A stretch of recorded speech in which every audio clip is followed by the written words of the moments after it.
archaeological discovery in Aswan, because Aswan not being looked at as a focal point for ancient Egyptian monuments and tools.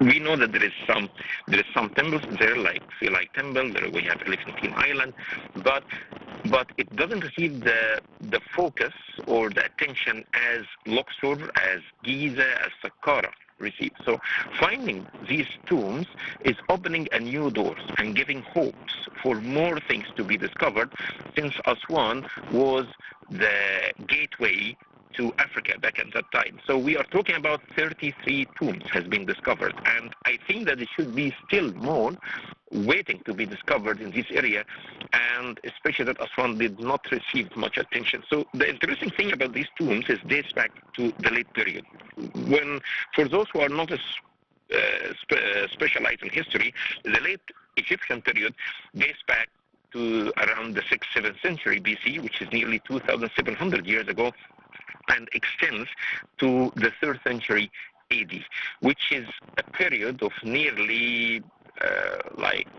700 years. And in this period, there was a very interesting dynamics happening in Egypt. That is the period, the transition period between the ancient Egyptian civilizations and newcomers, Greeks and Romans, new cultures introduced to Egypt, and later on at the end of this period, that was Christianity, which is introducing new culture and new lifestyle in Egypt.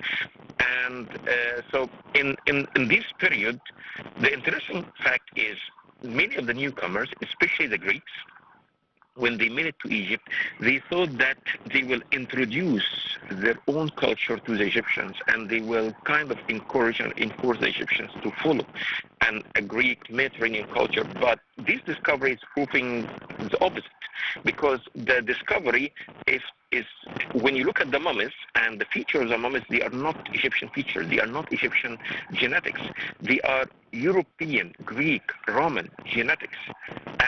But they practice the ancient Egyptian mummification. They have their bodies mummified like the ancient Egyptian style, and with the mummy mask, which is proving that the opposite thing which has happened, that it was the Greeks and Romans who settled in Egypt at that time, and in Aswan in particular, and talking about our area today, they became Egyptianized. They followed the ancient Egyptian tradition and burials, which mean that they follow the ancient Egyptian religion with its package, which is with its culture package.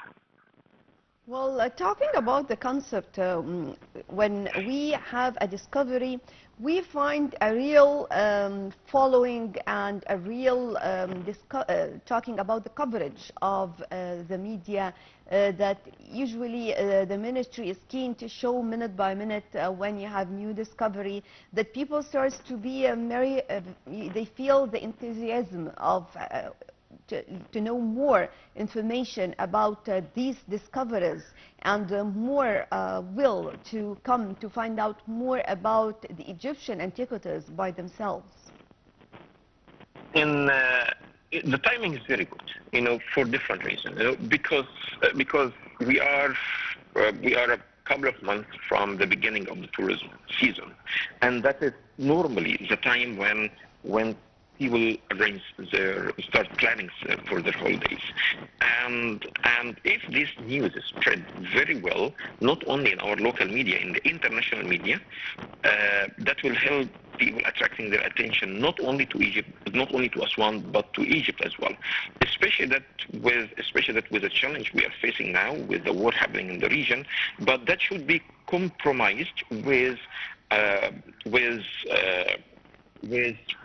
marking Egypt as a destination which is away from the conflicts which is happening in the Middle East now. Because unfortunately, most of my guests, like customers or even friends and colleagues, they don't have, or the Western culture in general, especially when it comes to North America, England, they don't have much knowledge about the geography of the Middle East, and they think that the conflicts which is happening now in Gaza, that is affecting in Aswan or the Nile Valley. So promoting for Egypt from this perspective and introducing or highlighting the fact that we are not, security-wise, we are not that touched by the conflicts in the Middle East, that will help in increasing booking in the new season. Well, talking about Aswan, of course, it's a beautiful city with many beautiful sceneries, whether I'm talking about its temples and monuments or the Nile cruising over there. So how far can this also has its impact on attracting more tourists to Aswan? Okay, so I'm really thankful for these comments because I think that from my perspective, as I will talk as a tour guide now, not as an Egyptologist, and also as a person which has family links in Aswan, I think that is Aswan attractions not well promoted as it should be. I will give you an example. You know, we grow up in the tourism field since 2000, and we are always, as a tour guides, as a tour organizers, we look at the attractions in Aswan as limited, which can be covered in only one day, including the unfinished obelisk, the high dam, the the Philae temple, and the Abu Simbel temple. So apart from that, there is not much things to visit in Aswan. That's how we grow up with. But actually, I hope that the next period, and with this discovery, that will open the door for promoting other attractions. In my opinion, as an Egyptologist now, and as a tour organizer as well, is not less important than these sites. For example, Aswan Island, which is also known as Elephantine Island. Elephantine Island, that was the oldest inhabited place in Aswan. And talking about Aswan in the ancient time, we are talking about Elephantine Island. And the southern part of Elephantine Island has the most amazing, the most important archaeological site, not only in Egypt, all over the world.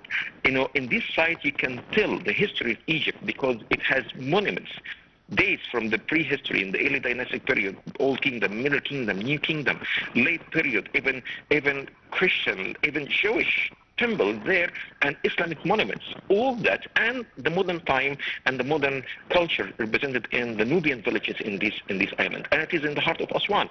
And from my personal experience, is going there is less than 2% of people going to Philae temple, for example. They will go to Elephantine. Even the logistics is much easier and closer. So using that as an example, so we need to promote for other attractions, and we need to use the new discovery to promote for sites like this one. And what we need to do is a marketing campaign for sites like this one. I will mention other sites as well, in my opinion, which is worth visiting, and doing some minimum infrastructure like shaded places and shaded walk places, because this is the only complaint of tourists going there, and even the tour guides as well, is the lack of shade areas where people they go there. And you know that Aswan is extremely hot, very hot most of the year out. Other sites like East Sohail Island. So East Sohail Island has one of the most important quarry for granite, which also has a house of some of the very important rock graffitis and rock art, including the famous famine stela in East Sohail Island, the Nubian Museum, which is extremely unique, not only in Aswan, in Egypt, all over the world. You know, considering that there is the only place in Egypt, the only place in the whole world now, which is you can experience the Nubian culture and the Nubian history, is in Aswan. The second and the only destination, the second only destination in Sudan, with the political disorder there, it's possible for people to go visit there, which is mean that Aswan now has an advantages for people who would like to explore the Nubian culture. There is a beautiful museum, a small but a beautiful museum, which is called the Nile Museum, and the Nile is the most important thing when it comes to the ancient valley civilization, the Nile and the Nile Valley. And also this museum also should receive some attention by attracting or making a campaign to attract tourists. Add to that activities, and especially water activities, kayaks and hot air balloon. You know, I'm not expert, in aviation, to say that it's Aswan is suitable for hot air balloon or no. But why not? Why not thinking of having a hot air balloon like the one in Luxor, in Aswan as well? I think that will bring attention, attraction, especially that the new trends of tourism now is not only history and monuments, it's also including activities and experiences. And when it comes to experiences, there is much experiences, especially when it comes to the Nubian islands and villages around. Right, Mr. Samir Abbas, a tourism expert and Egyptologist, thank you very much for joining us. I guess with this we come to the end of our breakfast show for today. Thank you all for joining us, and stay tuned for more coming up on Nile TV International.